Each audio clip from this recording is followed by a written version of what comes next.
se acabe esa figura del señor Escobar, que no es más que un símbolo, es cambiar la mentalidad. Cuando ustedes, muchachos, se van a estudiar, a formarse, van reventando todos sus esquemas y van transformando la manera de vivir y de ver las cosas. Entonces, por eso el camino más corto para que desaparezcan ese tipo de figuras es cambiar el chip, la mentalidad a través del estudio. Creo Profe, Luis, que yo en voy este a momento, reinterpretarte un poco la pregunta que estaban haciendo, perdóname.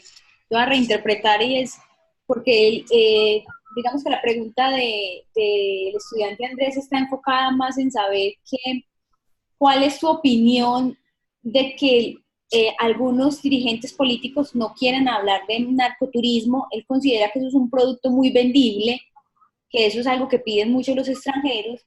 Entonces, ¿qué piensas tú de que varios dirigentes políticos hoy no quieran hablar de ese narcoturismo o quieran ocultar un poco ese tema de Pablo Escobar?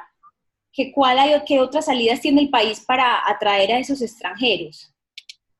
bueno, no todos los extranjeros, y yo pienso que la mayoría de extranjeros, vienen a Colombia no por Pablo Escobar, sino porque quieren conocer los bosques, los ríos, las ciudades, la gastronomía. Este fin de semana estaba en un pueblecito, estaba en Caramanta, y encontré mucho turista extranjero, a pesar de que Caramanta tiene poca oferta hotelera. Pues la pregunta que me hago yo, ellos vienen ¿por qué? Vienen por paisajes, Ujú. vienen porque esas montañas son hermosísimas. Entonces, si bien viene un buen número de extranjeros que vienen para ver la ruta Pablo Escobar, otros vienen por narcotráfico a consumir drogas, otros vienen por prostitución y demás, no es toda la mayoría. Gran parte de estos extranjeros respetan, quieren el país, quieren sus recursos No se naturales. puede dormir. Cuando llegue la... aló, profe, ¿me Hola, escucha? sí, sí te escucho.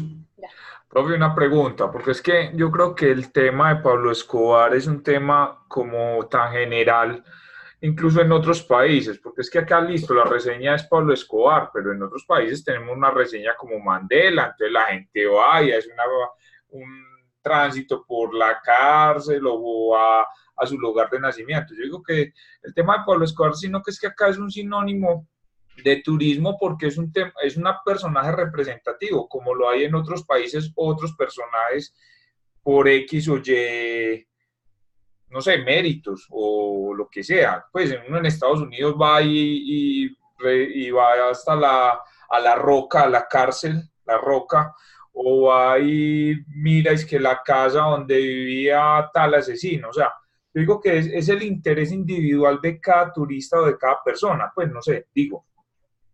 Sí, estamos de acuerdo. Pero de pronto Colombia tiene demasiada oferta turística en muchos campos. Yo te decía que a veces nos desgastamos escuchando que están de acuerdo o no con esto. Pues la gente lo que requiere es que les lleguen ingresos de turismo. Entonces, ir a la finca Nápoles, pues puede ser por lo bonito que hoy es el parque, o porque alguien quiera recordar a este señor o saber más de él, pero de igual manera el beneficiado en Puerto Triunfo, en Doradal, es la gente, es el muchacho que tiene la camionetica que transporta a los turistas, el taxi ratón, es el que hace la comida en el pueblo, es el que aloja el turista. Entonces, independiente de lo que movilice a la persona. Efectivamente, sí, Pero sí, eso sí tiene toda la razón. es, Y yo es, pues que soy sí, una persona que me he visto mucho en ese ambiente, uno sí dice, o sea, y más la promoción que le están haciendo últimamente, si uno se mete a History Channel, a Discovery Channel, entonces que la apreciación de la esposa, del hijo, ahora resultaron unos gringos aquí es que buscando caletas, entonces, claro, crean esa motivación de como, hey, vamos a ver qué es entonces en realidad qué es ese turismo. sí, entonces por eso en la parte positiva sería mejor mirarlo como lo positivo, es decir, que genera para muchos colombianos en ingresos, en estabilidad económica, en mejoramiento de condiciones de vida, independiente del turismo que sea, entendiendo que hay turismo que no es conveniente, ni el turismo de explotación infantil, nada de eso, sino que nos referimos aquí, un turismo sea uh, un turismo sano, un turismo sostenible, un turismo que respete las culturas, no que las cambie o que las dañe. Entonces, lo que se busca con el turismo siempre es fortalecer el sitio de llegada del turismo en la parte económica. Luis, yo te voy a hacer una pregunta hay un planteamiento que tú tienes en el libro, y es que el turismo era sinónimo de distinción social. Más o menos para 1920, el turismo era considerado sinónimo de distinción social, que incluso había páginas, la página social publicaba como esos viajes que hacía la gente prestante. ¿Cuándo cambia eso?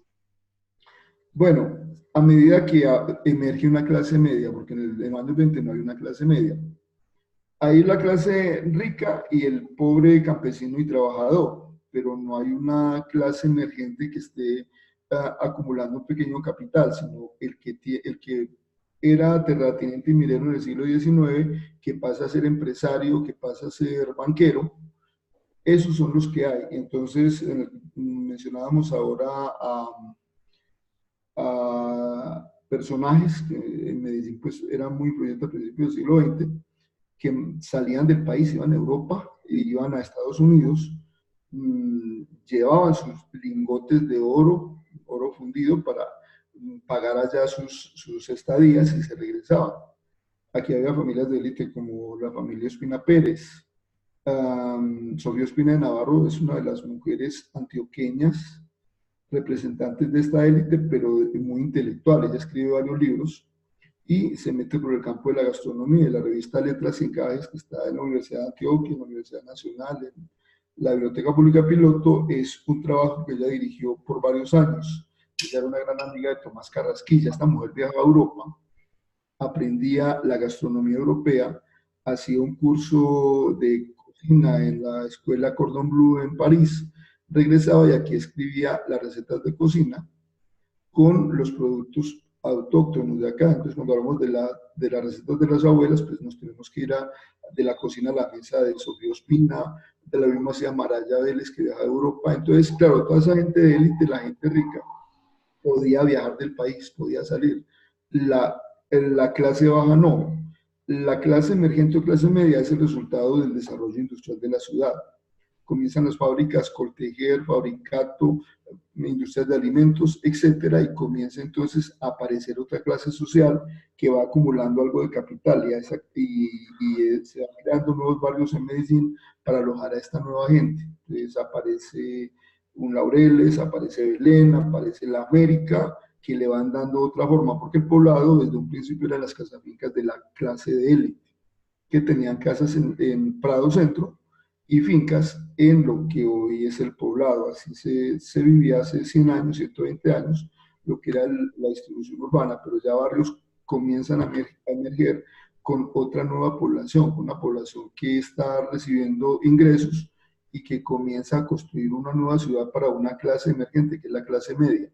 Esa clase media es la que comienza a moverse como turistas a nivel nacional, a viajar a las ciudades. Bueno, Luis, por aquí voy a hacerte una pregunta que hace un estudiante, David. Él dice que porque el turismo, considera que el turismo en el país está muy atrasado respecto de los demás países de la región. Él piensa que estamos como muy atrás, que hay países como Perú, Panamá, Bolivia, Brasil, que incluso Venezuela, que tienen unos desarrollos económicos a partir del turismo interesantes, pero que nosotros no. ¿Tú qué piensas de eso desde el análisis histórico? Él tiene mucha razón y uno de los elementos que más frena la llegada de turista extranjero y que nosotros nos movamos por todo el país es que a pesar de que se ha intentado que desaparezca o por lo menos que disminuya la violencia partidista, política, etcétera, por cualquier género, no la tenemos todavía. Entonces eso hace que la gente se abstenga. Es decir, pues a mí me gusta recorrer mucho Antioquia, pero hay lugares donde yo voy y no puedo hacer preguntas. ¿Por qué? Porque si pregunto, ¿y este qué viene a hacer por aquí? Entonces, en el nordeste, ir a Remedios, a Segovia, pues son pueblos agradables, pero son pueblos que para uno ir por allá a tomar fotografías no se puede, para salir de los pueblos a caminar las veredas no se puede, para proponer a una alcaldía de esta región del nordeste o del Bajo Cauca un proyecto de turismo no lo van a aceptar porque el interés de ellos no es que vayan los turistas. Entonces tenemos unos índices de violencia que no han desaparecido. Entonces eso que está diciendo este joven es totalmente correcto. Mientras que otros países como Panamá, como Perú, como México, nos podemos desplazar con seguridad, conocer sitios muy bonitos, no hay como ninguna restricción. O el caso de viajar a Cuba. Cuba es un país que tiene su problema de carácter pues, social por el sistema que manejan allá, un sistema comunista, pero que para el turismo, para el turista es un paraíso, y la atención para el turismo. Para el turista Profe, dime. Profe, una pregunta porque escuché que se refirió hacia al sector del poblado, digamos en Medellín, siendo específicos acá en Medellín. No le escuché bien, porque por ejemplo, mi familia es de acá del poblado y las escrituras, por ejemplo, de la casa de mis padres son de 1800 y pico, o sea, eso es una generación que no sé, que ha tenido. Pero la casa siempre ha sido una casa humilde, o sea, incluso no ha sido una de las grandes casas de los hacendados del poblado. Entonces uno dice, listo, las lomas, como se dice aquí en Medellín, las lomas, que es, digamos, la loma de los González, la loma de los Parras, la loma de Carabato, la Chacona, el Tesoro y todo eso, eso cómo se consideró la alta alcurnia si simplemente eran los barrios comunes de Medellín. A ver, de pronto, donde hoy queda el centro comercial, no el Tesoro, más abajo, ahí, me llama así, que está arriba del Parque Lleras. Ahí arriba era una finca, Vizcaya. por Vizcaya, sí, correspondía a una finca que llamamos Los Pomos, para ahí toda esa parte se llama Los Pomos, que era de Jorge Coquevedo, un hombre rico de una familia de origen inglés, pero igual que Koch, muchos otros tenían por allá sus fincas, pero no es que toda la gente del poblado sea rica, porque allá hay población campesina, desde asentamientos campesinos que están desde el siglo XVII, XVI. Entonces no es necesariamente población rica, sino que fue tomando fuerza a finales del siglo XIX y ya a principios del siglo XX se fue consolidando como el sector donde el rico que tenía su casa en Prado Centro tenía su finca allá, porque le permitía a esas lomas una vista sobre el valle del río muy bonita. Entonces era como buscar esos sitios y también como la élite de Medellín, por alguna u otra razón, buscaba ese sector del poblado. Entonces se va creando ese Medellín de élite que hoy sigue siendo así, pero no quiere decir eso que no haya habido gente pues pobre, sí lo hubo, hasta en la Guagatala, pues por ahí hay una historia gravísima del hachero, un señor que mató con hacha a toda una familia, por ahí 1880 y pedacito, y era una familia humilde, una familia pues que no era una gente rica y vivían ahí en lo que hoy es la Guagatala. Entonces mire que si bien la élite fue tomando posesión, comprando las fincas, haciendo allá las fincas de descanso, de recreo, no fue siempre así. Hace 200 años la población del poblado eran campesinos. Luis, tenemos la mano levantada de Walter y terminamos por acá con una pregunta que nos hicieron porque se nos está terminando el tiempo. Walter Montoya. Pero yo también quisiera una pregunta. Buenas noches, ¿cómo están? Buenas noches. Yo tengo una pregunta referente a lo que decía el profe Luis ahorita sobre la violencia pues, en Colombia y que eso no permitió que se desarrollara tanto el turismo. La inquietud mía es por qué México está tan desarrollado en el turismo con los pueblos mágicos y con tanta llegada de turistas allá, sabiendo que todavía tiene una historia grande de violencia y que es muy cruel pues, lo que se ve allá en esos momentos. Apenas el Chapo fue capturado hace poco y todavía se ven esos temas de violencia y que en México y aún así todavía desarrollado turísticamente aún más que Colombia. Sí, mira, lo que pasa es que México, a pesar de que tiene una violencia por narcotráfico en algunos lugares, el turismo ha sido respetado. Es decir, tú puedes, por ejemplo, dice, vámonos para Acapulco. Acapulco es una zona que tiene mucho narcotráfico. Sin embargo, allá pasa maravilloso, nadie te molesta. O te vas para Cancún y nadie te va a molestar en Cancún. pues de pronto puede que haya una balacera y tenga uno alguna situación incómoda, pero no es como que el narcotraficante se meta con el turista. Y hay regiones en México que son vedadas para el turismo también, pero en su ciudad capital es delicioso, en Toluca, en todos los pueblos patrimoniales de México, por ejemplo en Valle de Bravo es muy hermoso. Entonces encontramos es la seguridad, la atención, el afecto de la gente. Es decir, hay como un calor humano allá hacia el colombiano, hacia el turista, muy importante. Entonces cuando vas a cualquier pueblo mexicano, lo que vas a encontrar es como la recepción de la gente con mucha calidad humana. Entonces eso impacta. Y Listo. dime. No, termina porque hay otra pregunta y creo que con eso nos vamos ya.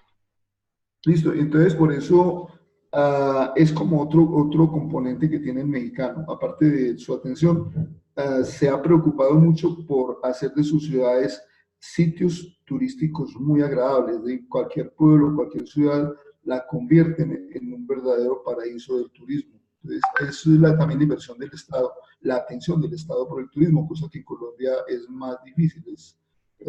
Hay muchas otras cosas acá que no posibilitan un desarrollo fuerte del sector turístico. Andrés Arboleda, que nos está pidiendo ahí una pregunta. Muchísimas gracias. Profe, estoy fascinado con su intervención, o sea, es una cosa de locos, ojalá pudiéramos tener como más tiempo para escucharlo porque, pues, créame que estoy como fascinado con todo lo que usted ha contado y hay algo que me llama mucho la atención y es que, o sea, yo anterior hacía una pregunta y decía que yo he trabajado mucho tiempo en turismo, pero hay una cosa que me llama mucho la atención, o sea, sobre el tema de las clases sociales aquí en Medellín exactamente, porque yo llevo todo el tiempo trabajando en Medellín.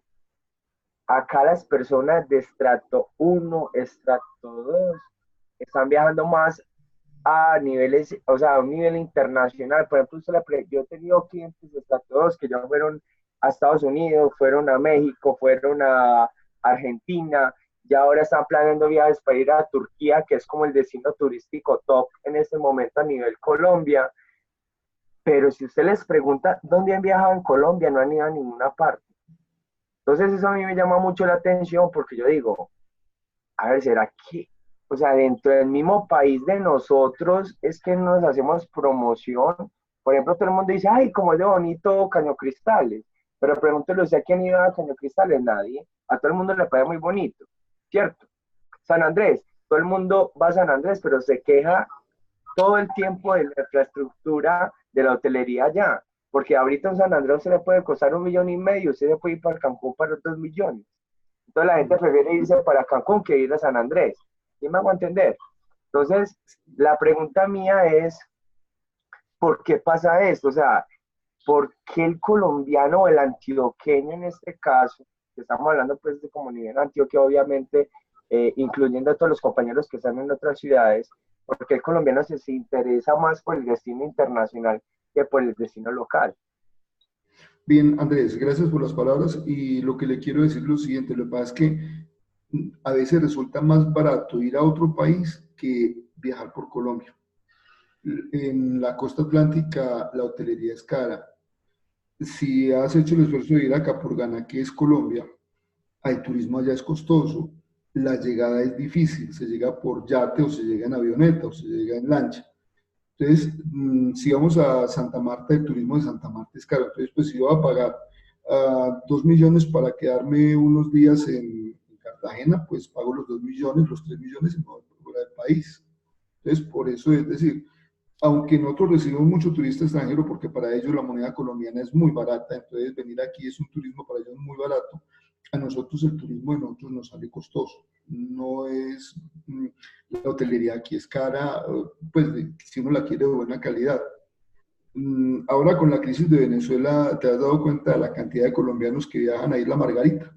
Porque efectivamente el dinero colombiano en Venezuela es mucho dinero. Y llevar 2 millones es llevar demasiado dinero a ese país y se puede recorrer por 2 millones todo el país, todo Venezuela. Ir a la Gran Sabana, ir a Puerto Ordaz, viajar por el río Orinoco, ir hasta el delta del Amacuro, encontrarse con los indígenas guaraos, viajar a Isla Margarita, es decir, uno con 2 millones hace maravillas en ese país. Entonces, lo mismo le pasa a un norteamericano o un europeo que puede traer 10.000, 12.000 dólares para gastarse en este país y aquí quedan como unos ricachones con muy buen dinero para gastarse 2, 3 semanas. Profe, Dime. profe, ¿le puedo interrumpir? Una cosita, mire, yo vi tres meses en Lima, estuve ayudándole a un amigo montando una agencia de viajes allá y le fue súper bien.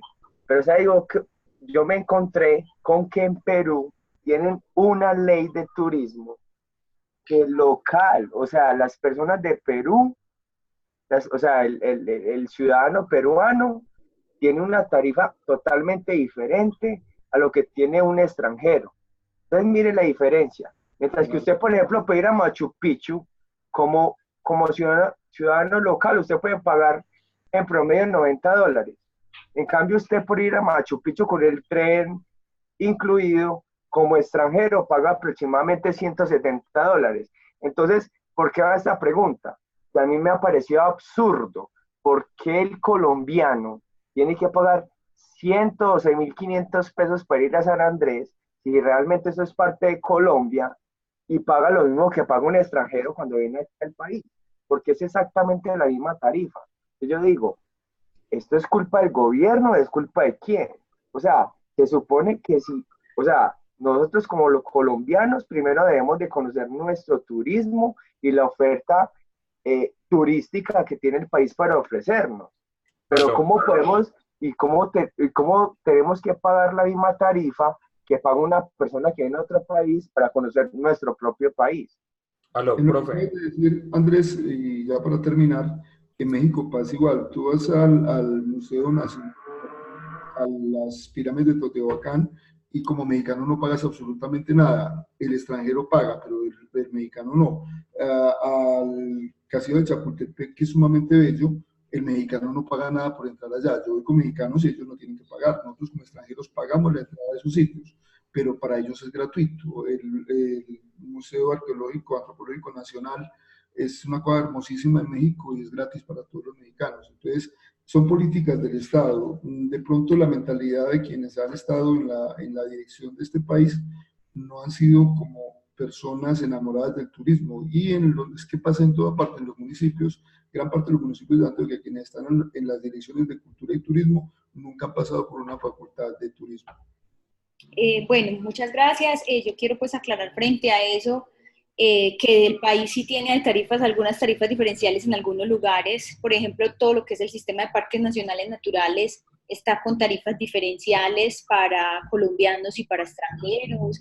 Zonas arqueológicas como San Agustín y Tierra Adentro también tienen tarifas diferenciales, incluso pues para estudiantes tercera edad y extranjeros. Creo que hemos avanzado, pero nos falta aún mucho pues como frente a ese tema de políticas que incentiven también el turismo doméstico, como lo dice el profesor Luis. A Luis, muchas gracias por acompañarnos, por compartirnos un poco de lo que ha sido su investigación sobre la historia del turismo en Antioquia y sobre todos esos hechos que han pasado. Creo que queda mucho por decir, solamente fue como una abrebocas de todo lo que él ha construido en su trayectoria investigativa. Pues ellos nos están pidiendo que vuelvas, que muchas gracias, que esperan que vuelvas y compartas un rato con ellos y ya estamos pues como al pendiente contigo. Muchas gracias, Luis. Bueno, bueno, Ledis, no sé, todavía muchachos, muchas gracias. Y pues en otro momento también podríamos hacer otra charla, de pronto un poco más desde la línea de la gastronomía, si quieren. Es otro tema bastante apasionante y que está directamente relacionado con el turismo.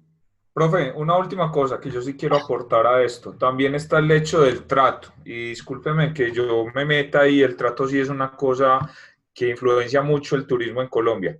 Si vos vas como colombiano a un lugar turístico, el trato no es el mismo y a veces es hasta maluco, a diferencia de un extranjero.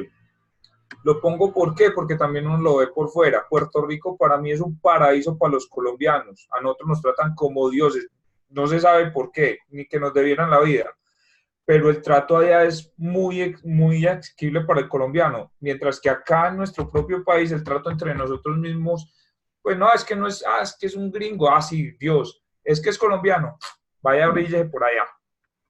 Bueno, gracias, Pablo, gracias, Luis, y bueno, saben que este espacio lo requieren los otros cursos, entonces debemos abandonar la reunión. Muchas gracias por acompañarnos, muchachos, y muchas gracias a Luis. Luis, muchas gracias por acompañarnos. Hasta luego. Feliz noche para todos. Feliz Gracias, profe.